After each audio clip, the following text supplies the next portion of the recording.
देखिए, तो कल हम लोगों ने ये डिस्कस कर लिया था कि एक्सपेरिमेंटली हमें इलेक्ट्रॉन, प्रोटॉन, न्यूट्रॉन इन सब को पास में लाने की स्थिति में कैसा क्या फर्क पड़ता है, कब किस तरीके के फोर्स लगता है ना।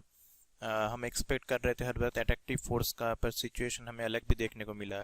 कई बार रिपल्सिव देखने को मिला, तो कई बार अट्रैक्टिव जैसा हम चाह रहे थे वैसा हो भी रहा था, लेकिन फोर्स काफी ज्यादा स्ट्रांग था, है ना।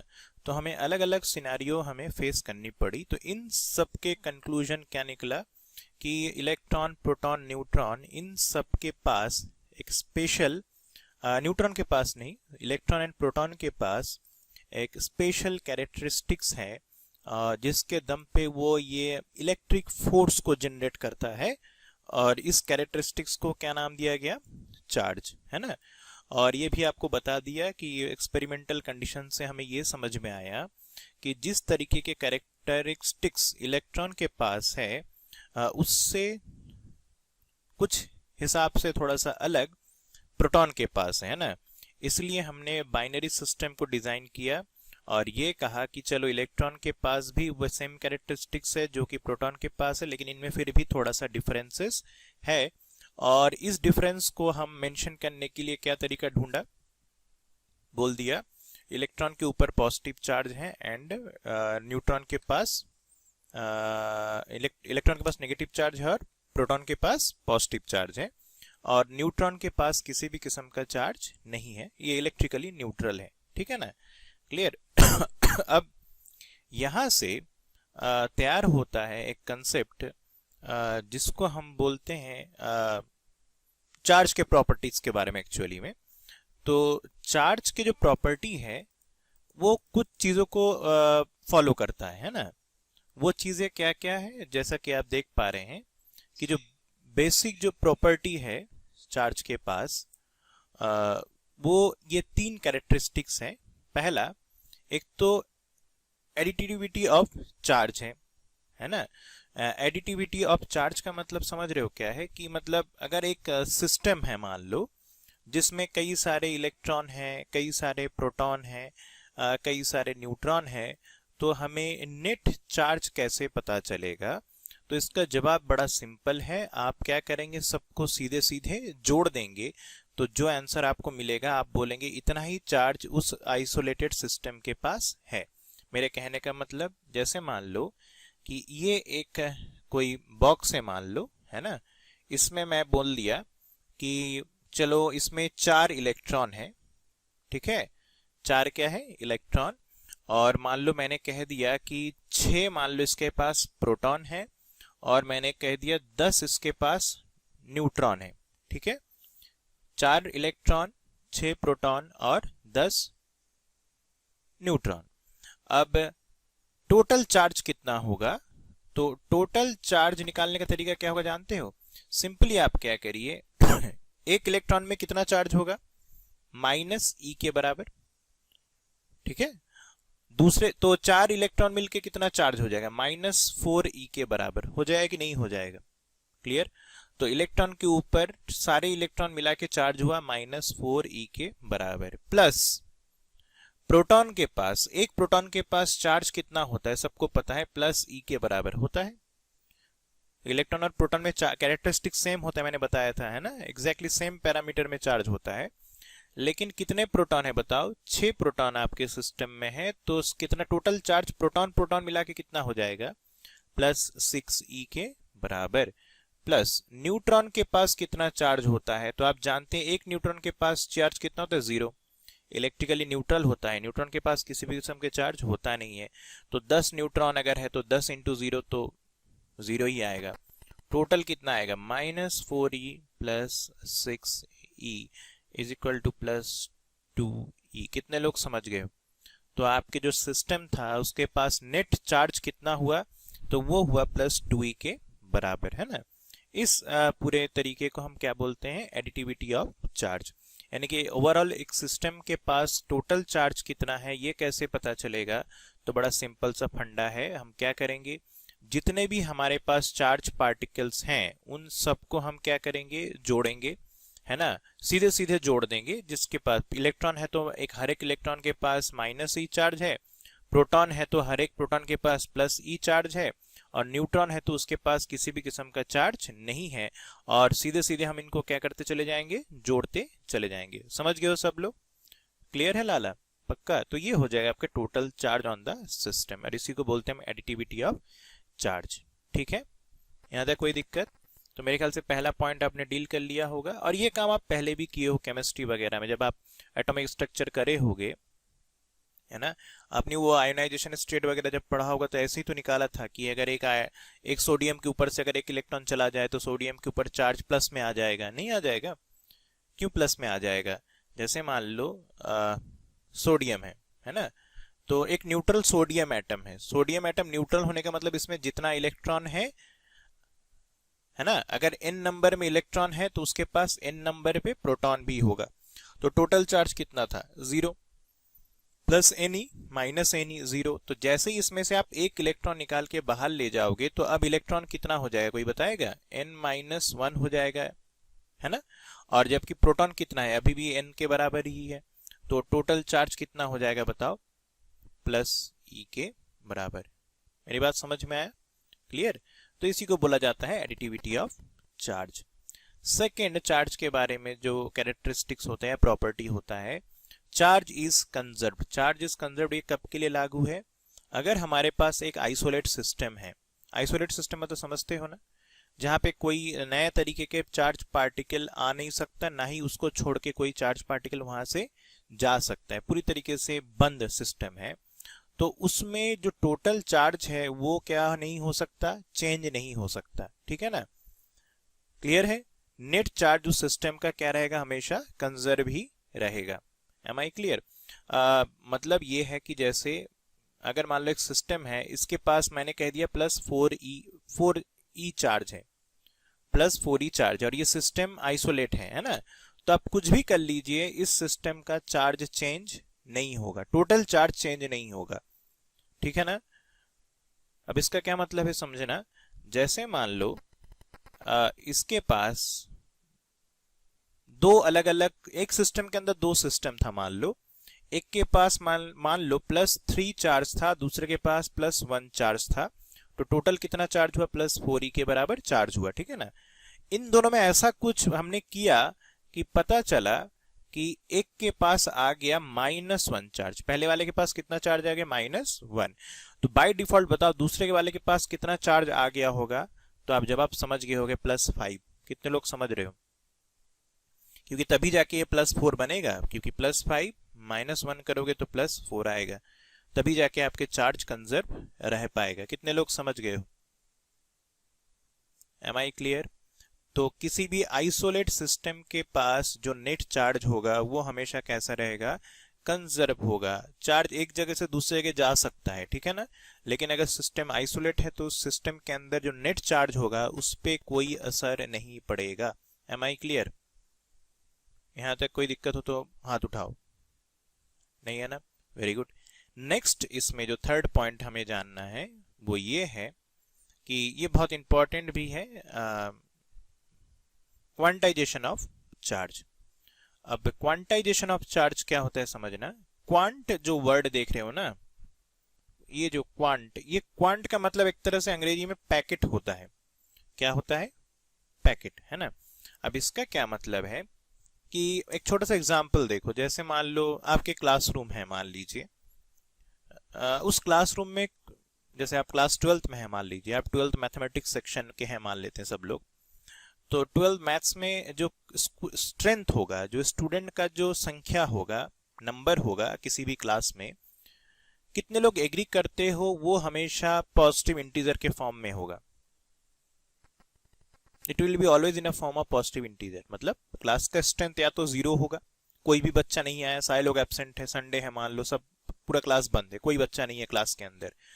और अगर क्लास लगेगा, अगर बच्चे आएंगे, तो क्लास के स्ट्रेंथ हम क्या हो सकता है, 1 हो सकता है, 2 हो सकता है, 3 हो सकता है, 4 हो सकता है, 5 हो सकता है, 6 हो सकता है। क्या क्लास रूम का स्ट्रेंथ, बच्चों का स्ट्रेंथ 4.5 हो सकता है क्या? नहीं हो सकता है। Am I right? क्लास का स्ट्रेंथ हमेशा इंटीजर ही होंगे, पॉजिटिव इंटीजर्स ही होंगे, है कि नहीं? ठीक है ना। ठीक उसी तरीके से किसी भी ऑब्जेक्ट या किसी भी पार्टिकल के ऊपर जो चार्ज होगा ना, ध्यान रखिएगा, वो भी हमेशा पॉजिटिव इंटीजर के मल्टीपल होगा, प्लस ई का या फिर माइनस ई का। अब इसका क्या मतलब, या तो किसी भी सिस्टम के ऊपर एक इलेक्ट्रॉन है तो उसके ऊपर चार्ज माइनस ई होगा, या तो 2 इलेक्ट्रॉन होगा -2e हो जाएगा, या फिर 3 इलेक्ट्रॉन होगा तो -3e हो जाएगा, so on and so on. या फिर इलेक्ट्रॉन से ज्यादा प्रोटॉन है, मान लो एक प्रोटॉन है तो चार्ज कितना हो जाएगा, +e। 2 प्रोटॉन होगा तो +2e, 3 प्रोटॉन होगा तो +3। तो कितने लोग समझ गए हो कि जो किसी भी सिस्टम के ऊपर जो चार्ज होगा, ये मान लो कोई सिस्टम है हमारे पास, इसमें जो भी चार्ज होगा वो हमेशा Ne के बराबर होगा, जहां पे n क्या क्या हो सकता है, पॉजिटिव और नेगेटिव इंटीजर्स। 0 भी हो सकता है, आप समझ ही गए होगे, कोई चार्ज नहीं है, न्यूट्रल सिस्टम है तो 0 × e, 0 × e कितना आ जाएगा, 0 आ जाएगा, कोई चार्ज नहीं है। कितने लोग समझ गए हो, यानी कि किसी भी सिस्टम के ऊपर जो चार्ज होंगे वो हमेशा ही इलेक्ट्रॉन के चार्ज के मल्टीपल के फॉर्म में होंगे। ऐसा क्यों, तो आप जानते हैं इलेक्ट्रॉन और प्रोटॉन को और ज्यादा सब डिवाइड नहीं किया जा सकता, ठीक है ना। इलेक्ट्रॉन और प्रोटॉन अपने आप में सबसे छोटे पार्टिकल के फॉर्म में है, इसको, इस चार्ज पार्टिकल को और ज्यादा छोटे फॉर्म में तोड़ा नहीं जा सकता है। तो जब भी चार्ज आपको मिलेगा, या तो 1 इलेक्ट्रॉन, 2 इलेक्ट्रॉन, 4 इलेक्ट्रॉन, 20, 100, 500 कुछ भी इलेक्ट्रॉन होगा, या प्रोटॉन्स होंगे, समझ रहे हो कि नहीं। तो हमेशा आपके ऊपर किसी भी सिस्टम में जो चार्ज होगा वो हमेशा किसके फॉर्म में होगा, n × e के बराबर होगा। क्या सब लोग समझ गए हैं, क्लियर है, पक्का, ठीक। तो इसी को बोलते हैं क्वांटाइजेशन ऑफ चार्ज, यानी कि पैकेट ऑफ अ चार्ज, यानी कि चार्ज हमेशा, चार्ज का जो पैकेट बनेगा एक तरह से समझ लो, वो कितने, हर एक पैकेट कितने का होगा, +-e का होगा, या तो +e होगा या फिर -e होगा, है ना। तो या तो आप 10 पैकेट +e लेके आइए तो टोटल चार्ज +10e हो जाएगा, 10 पैकेट -e पकड़िए तो -10e हो जाएगा। कितने लोग समझ रहे हो, ठीक है। तो इसी फिनोमिनन को बोला जाता है क्वांटाइजेशन ऑफ चार्ज। क्या सबको यहां तक क्लियर हो गया है, पक्का है ना। तो आप चाहे तो इसको आप वो कर सकते हैं, नोट कर सकते हैं ना। कंडक्टर और इंसुलेटर, ये बेसिकली आप जानते हैं, है ना, कौन सा मटेरियल कंडक्टर होता है, कौन सा मटेरियल इंसुलेटर होता है। कंडक्टर वो मटेरियल्स हैं, आप पिछले चैप्टर में पढ़ चुके हो, जो आसानी से क्या कर दे, चार्ज को या इलेक्ट्रॉन्स को फ्लो करने को क्या कर दे, अलाउ कर दे, जिसमें से इलेक्ट्रिसिटी आसानी से चल सके। और इंसुलेटर वो होंगे जिसमें चार्ज आसानी से चल ना पाए, जिसको चलने में दिक्कत हो या चलने ना ही दे, ठीक है ना। एक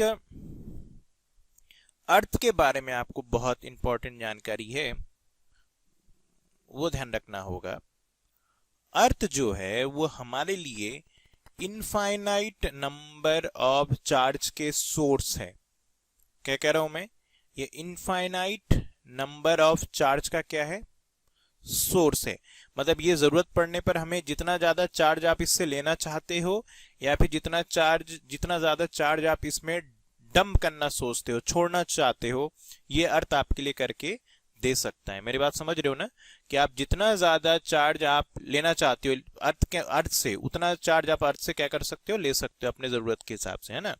तो हमारे लिए, जो हम धरती में जो लोग रहते हैं, हमारे लिए अर्थ जो है वो इनफाइनाइट नंबर ऑफ चार्ज का सोर्स होगा। चाहे वो आप पॉजिटिव के सेंस में सोचो, चाहे आप वो नेगेटिव चार्ज के सेंस में सोचिए, है ना। ये बहुत ज्यादा इलेक्ट्रॉन और प्रोटॉन अपने अंदर कैरी करता है अर्थ, है ना।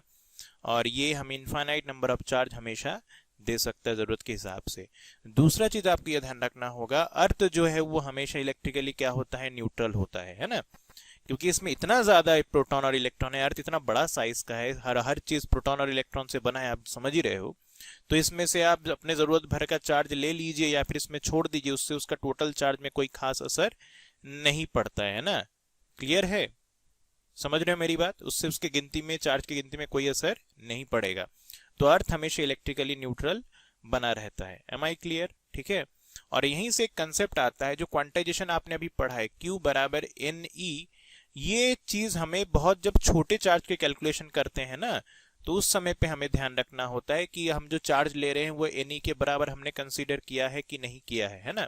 जब चार्ज बहुत ज्यादा होता है तो उसमें और Q बराबर एनी में थोड़ा बहुत एरर भी रह जाए, हमने जो कंसीडर किया उतना चार्ज हो सके कि नहीं हो सके, फ्रैक्शन में हो जाए, उससे कोई फर्क नहीं पड़ता है, क्योंकि जो आपकी एरर हो जाती है वो बहुत कम हो जाती है। कितने लोग मेरी बात समझ रहे हो? ये एग्जाम में पूछा जाता है कि जब बहुत ह्यूज चार्जेस हो तो क्वांटाइजेशन फॉलो करना क्या हमारे लिए कंपलसरी है? तो आप जवाब देंगे नहीं, कि जब बहुत ज्यादा 500 कूलम चार्ज की हम बात कर रहे हैं मान लो, है ना, तो 500 कूलम बहुत ज्यादा चार्ज है नहीं है। एक इलेक्ट्रॉन के ऊपर कितना चार्ज है ये भी लिखे हो आप, 10⁻⁻19 कूलम, 10⁻⁻19 कूलम, तो उसके कंपेयर में 500 कूलम बहुत ज्यादा चार्ज है। बहुत ज्यादा इलेक्ट्रॉनों की जरूरत पड़ेगी जो इकट्ठा मिलके क्या बनाएंगे, 500 कूलम चार्ज बना पाएंगे, ठीक है ना। तो उसमें अगर आपने एक आध इलेक्ट्रॉन, आधा इलेक्ट्रॉन के हिसाब में अगर गड़बड़ी भी की है तो उससे आपके कैलकुलेशन पे कोई असर नहीं पड़ेगा। कितने लोग समझ रहे हो, है ना। लेकिन आप ये नहीं बोल सकते किसी ऑब्जेक्ट के ऊपर 4.5 इलेक्ट्रॉन है। Am I clear? पक्का? तो जब स्मॉल चार्ज होता है तो क्वांटाइजेशन बहुत मैटर कर जाता है, लेकिन जब बड़े चार्ज की हम बात करते हैं वहां पे हम क्वांटाइजेशन को इग्नोर करके भी आगे बढ़ जाते हैं, इतना ध्यान नहीं देते हैं। Am I clear? पक्का? ठीक है ना। अब देखिए, तो अर्थ के बारे में समझ गए हो। पहली बात, ये इनफाइनाइट चार्ज के सोर्स है, हमेशा इलेक्ट्रिकली न्यूट्रल बना रहता है, ठीक है ना। क्लियर है? पक्का। और अर्थ क्या करता है, किसी भी बॉडी के ऊपर जितना भी एक्सिस चार्ज है उसको वो खींच लेता है। समझ रहे मैं कहना क्या चाह रहा हूं? कोई भी बॉडी में अगर एक्सिस चार्ज है, मतलब वो इलेक्ट्रिकली न्यूट्रल नहीं है, उसके ऊपर कोई भी एक्सिस चार्ज है, तो जैसे ही वो अर्थ के साथ कांटेक्ट में आता है, अर्थ उसको क्या कर लेता है, खींच लेता है। और इसी फिनोमिना को हम बोलते हैं ग्राउंडिंग करना। सुने होगे ना, अर्थिंग करना या ग्राउंडिंग करना बोलते हैं हम लोग। तो अर्थिंग करने का मतलब क्या होता है? यही तो होता है, आप इलेक्ट्रिकल अप्लायंसेस को एक कनेक्शन हमेशा आप कहाँ पे डाल देते हो, अर्थ में डाल देते हो। अर्थ का सिंबल ये होता है, समझ रहे हो ना, ये अर्थिंग का सिंबल है, ठीक है। पहला वाला लाइन बड़ा फिर छोटा करते चलना। इसका मतलब ये है कि ये इलेक्ट्रिकल वायर को हमने क्या किया है, अर्थिंग कर दिया है। और अर्थिंग करने से क्या होगा, जब भी कोई सिस्टम में एक्सिस चार्ज होगा वो चार्ज कहाँ चला जाएगा, अर्थ में चला जाएगा, अर्थ उसको खींच के अपने में धर लेगा। समझ गए हो सब लोग? क्लियर है यहां तक? कोई कंफ्यूजन है ना? तो ये अर्थ के बारे में ये जानकारी आपको होनी चाहिए, ठीक है ना। अब अगला सवाल ये आता है, किसी भी बॉडी में हम चार्ज किस तरीके से ला सकते हैं? जैसे हमारे पास एक बॉल है, मान लो प्लास्टिक का बॉल है, क्या उसमें हम चार्ज ला सकते हैं? सवाल ये है। एक प्लास्टिक का मान लो, या आयरन का बॉल मान लो, मेटेलिक भी हो सकता है, इंसुलेटर भी हो सकता है। तो क्या किसी मेटल या इंसुलेटर पे हम चार्ज ला सकते हैं? लाएंगे तो कैसे लाएंगे? तो उसके दो तरीका है। एक जो आप देख पा रहे हैं चार्जिंग बाई इंडक्शन, इसके पहले एक और तरीका होता है चार्जिंग बाई फ्रिक्शन या रबिंग। अब ये क्या होता है, बात को समझो। जैसे मान लो हमारे पास दो अलग अलग ऑब्जेक्ट हैं, ठीक है ना। हमने उन दो ऑब्जेक्ट को लेके आए और दोनों को आपस में टच करा के बहुत तेज तेज उसको रब किया। यानी कि क्या होगा, जब आप रब करते हैं तो क्या जनरेट होता है, बताओ? हीट जनरेट होता है ना, एनर्जी क्रिएट होती है रबिंग से। और उससे क्या होता है, इलेक्ट्रॉन जो है एक बॉडी से दूसरे बॉडी में ट्रांसफर होता है। जो आउटर मोस्ट इलेक्ट्रॉन है ना, बात समझ रहे हो ना, जब उसको उसके जरूरत भर का एनर्जी मिल जाएगा। देखो, सभी ऑब्जेक्ट का इलेक्ट्रोनेगेटिविटी अलग अलग होती है, ये जानते हो ना सब लोग। इलेक्ट्रोनेगेटिविटी मतलब आउटर मोस्ट शेल के इलेक्ट्रॉन को कैप्चर करके रखने की ताकत, पकड़ के रखने की क्षमता। और ये अलग अलग मटेरियल के अलग अलग होता है ना, ये मटेरियल पे डिपेंड करती है, ये बात सबको पता है ना, ठीक है। अब होगा क्या, जब भी आप दो बॉडी को रब करेंगे, जिसका इलेक्ट्रोनेगेटिविटी वीक होगा उसका इलेक्ट्रॉन आसानी से उस ऑब्जेक्ट से निकल के दूसरे ऑब्जेक्ट पे चला जाएगा कि नहीं चला जाएगा? चला जाएगा। तो देखो, इसके पास पहले मान लो ये दोनों, ये वाला भी मेरे जो हाथ के मुट्ठी देख रहे हो ये, और ये दो अलग अलग ऑब्जेक्ट है, दोनों के दोनों मान लो इलेक्ट्रिकली न्यूट्रल था, ठीक है। इसके पास मान लो 10 इलेक्ट्रॉन और 10 प्रोटॉन था, इसके पास भी मान लो 10 इलेक्ट्रॉन और 10 प्रोटॉन था, तो दोनों के दोनों इलेक्ट्रिकली न्यूट्रल था। 10 इलेक्ट्रॉन और 10 प्रोटॉन मतलब ये भी न्यूट्रल, 10 इलेक्ट्रॉन 10 प्रोटॉन मतलब ये वाला भी इलेक्ट्रिकली न्यूट्रल। अब मान लो ये वाले का जो मेरा हाथ देख रहे हो, इसका इलेक्ट्रोनेगेटिविटी वीक है मान लो, तो जब मैं इन दोनों को आपस में रब करूंगा तो इसके इलेक्ट्रॉन उछल के किस में आ जाएंगे, टूट के दूसरे वाले पे आ जाएंगे कि नहीं आ जाएंगे? ठीक है, क्योंकि इसकी इलेक्ट्रोनेगेटिविटी वीक है और इसकी इलेक्ट्रोनेगेटिविटी इसके कंपेयर में ज्यादा है। तो नतीजा क्या होगा, इसमें 10 इलेक्ट्रॉन था ना पहले, 10 में से एक इलेक्ट्रॉन इसमें से जम करके इसमें आ गया। बताओ इसके पास अब क्या चार्ज का क्या स्थिति है? इसके पास 10 इलेक्ट्रॉन और 10 प्रोटॉन था, अब एक नया इलेक्ट्रॉन आ गया तो इसके पास 11 इलेक्ट्रॉन हो गया कि नहीं हो गया? इस हाथ के पास 11 इलेक्ट्रॉन हो चुका है, जबकि इसके पास 10 इलेक्ट्रॉन और 10 प्रोटॉन था। अब इसमें से एक इलेक्ट्रॉन जा चुका है, ठीक है ना? तो इसमें अब क्या चार्ज की कहानी है? इसमें 10 प्रोटॉन और 9 इलेक्ट्रॉन है। कितने लोग समझ गए हो? तो इसके ऊपर अब कितना चार्ज है? प्लस ई के बराबर। समझ गए हो ना? क्योंकि पहले न्यूट्रल था, अब इलेक्ट्रॉन कम हो गया तो पॉजिटिव चार्ज इसमें ज्यादा हो गया है, तो इसके ऊपर चार्ज हो गया है अब प्लस ई के बराबर।